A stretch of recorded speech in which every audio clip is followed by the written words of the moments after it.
Breaking news in the Sierra. We are tracking a wildfire and it's triggering mandatory evacuation orders in Plumas County. Thanks for joining us at 7. I'm Ty Steele. And I'm Edie Lambert. So these are a series of fires that started just after 2:30 this afternoon.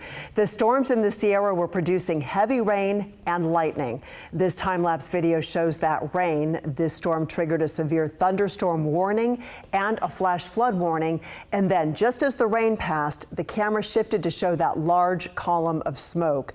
The thunderstorm also produced a number of lightning strikes. Now, the exact cause of the fire is yet to be determined, but this fire is burning through thick timber right now, and you can even see the flames in this time-lapse video here right there under that smoke line.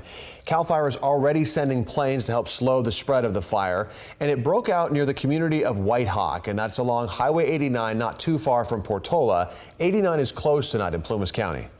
The U.S. Forest Service says there are 4 fires burning in the area, and it's likely they were all started by lightning. The Plumas County Sheriff has issued evacuation orders and warnings. Some of those are right up to the edge of the town of Portola, and parts of the city are now under evacuation warnings, meaning that people need to be ready to get out at a moment's notice. And here's another camera angle capturing the massive smoke plume and the towering pyrocumulus cloud.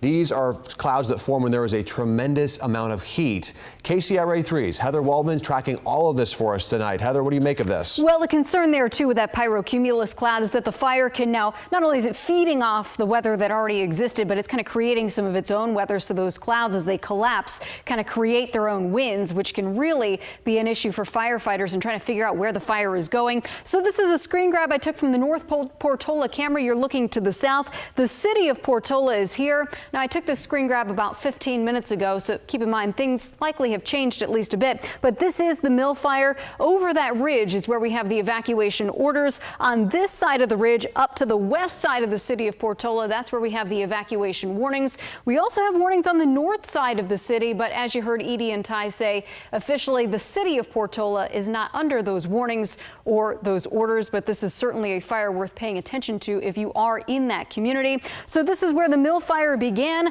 This is the city of Portola. Also watching the Smith fire, another one of those likely lightning ignited fires burning in eastern Plumas County. Let's come back to this pyrocumulus cloud again, this being produced by the mill fire. Here it is on radar, picking up on those smoke particles as if they were raindrops, and our radar also showing that that smoke plume likely climbing up to about 40,000 feet. So this fire, a pretty aggressive behavior here. We'll have to keep an eye on it as we go through tonight. Back to you.